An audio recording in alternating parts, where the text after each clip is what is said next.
Hi everybody. I hope everybody's having a good time today. We are just getting set up on TikTok at the same time, so give me just 1 second.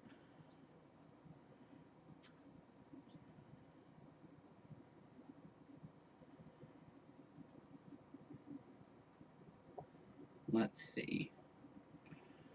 So, going live there. I'll say hi to everybody here in just a second when they get here. I hope that everybody's having a good time.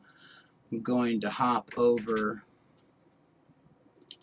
and make sure that our channel is doing what it's supposed to do. And that it's, hey, there it is. I can see my live on there. Hey, everybody. I hope that you're having a good time. It's so good to see you.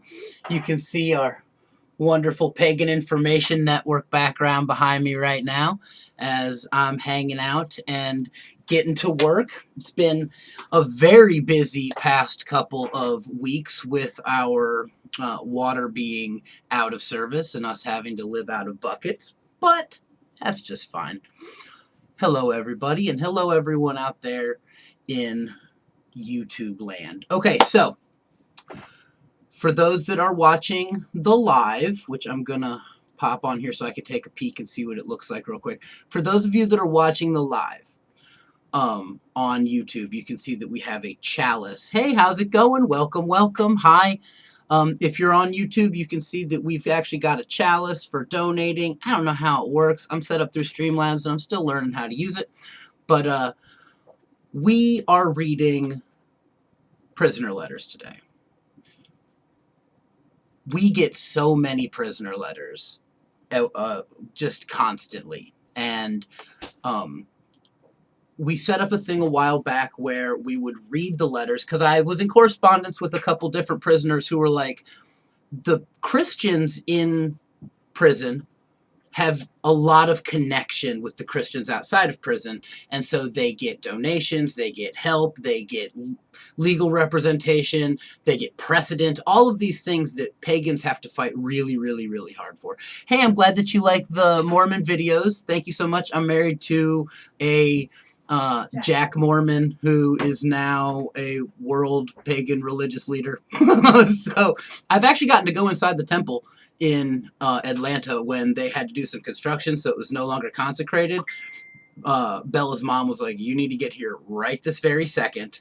You can go through the whole thing because it's not consecrated. I got to go into the celestial hall that's surrounded with mirrors. I got to see the baptismal font where they baptize the dead, that is literally a marble hot tub on the back of 12 full-sized marble oxen. Yeah, this is what I got to tell you. They got too much money. That's what I know about the Mormon Church. If we had the money that the Mormon Church had, we'd be lobbying the government for environmental rights constantly. And marriage rights and polyamory rights. We would be lobbying in the same manner, only we would be doing it for things that we like. So, just putting that out there.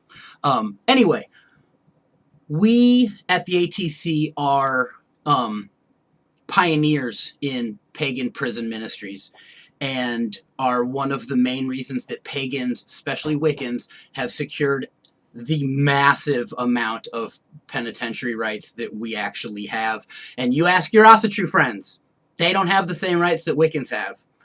Go ask any of your other pagan denomination friends if they have the same representation that Wicca has inside of the penal system, and they will tell you no.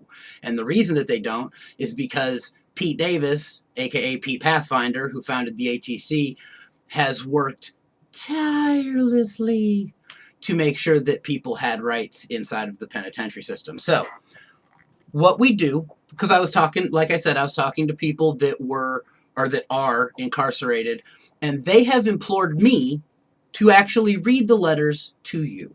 I say this a couple times throughout as people cycle in. I am going to read you the name and mailing address to the people, okay? Welcome. So,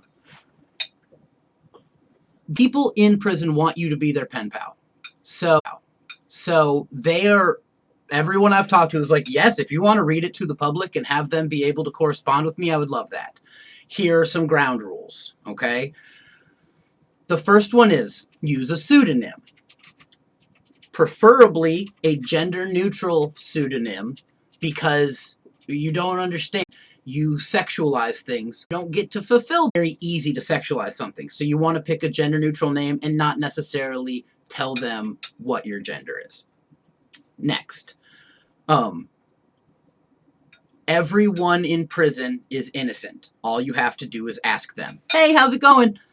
So if you decide that you remember that they are innocent as far as they are concerned, and so they're probably never going to say, oh yeah, I totally did that thing that I'm locked up for 10 years for.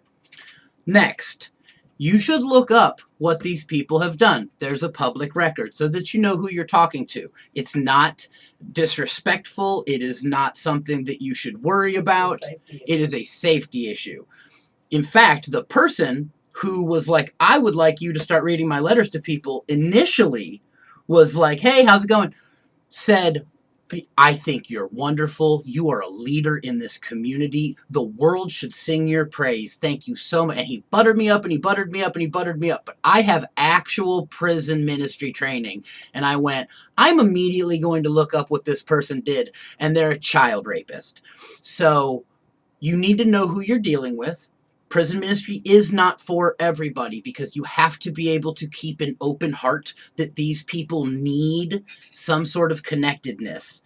There is no rehabilitation for somebody when they are stuck to their own devices in their own head. They need positive communication with people. So it's very sacred work. It's very difficult work, because you have to work against your baser instincts of, I'm just going to lay it all out on the table and let this person have access to me. You have to not allow yourself to get emotionally connected. There are people that will get into this work and then invite one of these ex-cons into their home when they get out. They're like, oh, you're getting out? Oh, no worries. You can come sleep on my couch until you get yourself together. And then they've put themselves in a dangerous situation. So, use a pseudonym. If you want to do this for real and you want to start, watching these streams and getting the names and addresses to these people and working with them, it's best to have a P.O. box. Somewhere where they're sending the mail that isn't necessarily your home. Second, you should always, if you want them to write you back, put a self-addressed stamped envelope with a piece of paper in it. Okay? Because sometimes there are weird rules where they aren't allowed to have certain things, and so they never know that you wrote, or they get your stuff and they can never write back, and you don't want to put yourself into that situation either, right? Okay, so quick review. Don't get emotionally connected to the prisoners when you write them. Use a pseudonym. Use a P.O. box if you're going to do this. You don't necessarily want people mailing stuff to your house. You also don't have to put a return address on this, and can just say, hey, I'm writing you. The ATC read your stuff, and so here's some love. I wrote you a poem. In your letter, you asked for some information on how to worship the moon. Here's a ritual that I do, because a lot of it is that. And what you're also going to find out during this process, hey, that Mike guy, what you're also going to find out during this process is that most of them want to join the seminary. Most of them really want a correspondence course so they can learn magic in jail. I'm here to tell you that if we offered such a thing, we'd need 1,000-person staff to take care of it, because everyone asks for it. And we would have to have serious amount of donations to open up any kind of a correspondence course for prisoners. It would literally have to be that we would have to bring in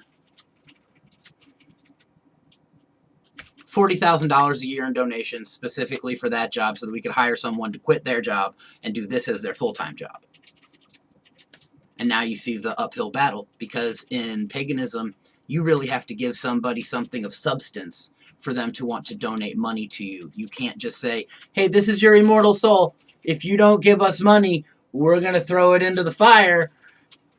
Right? We have to give you something of substance. So I try very hard to give you something of substance so that we can help as many people as possible. And a lot of you step up.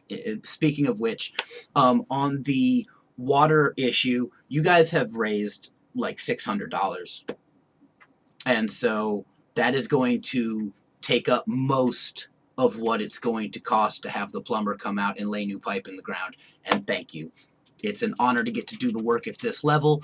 A dusty live that I have time to watch, right? And it's going to be going on for a minute, so sit right back. It's good to see that Mike guy. That Mike guy has been watching my streams since they started.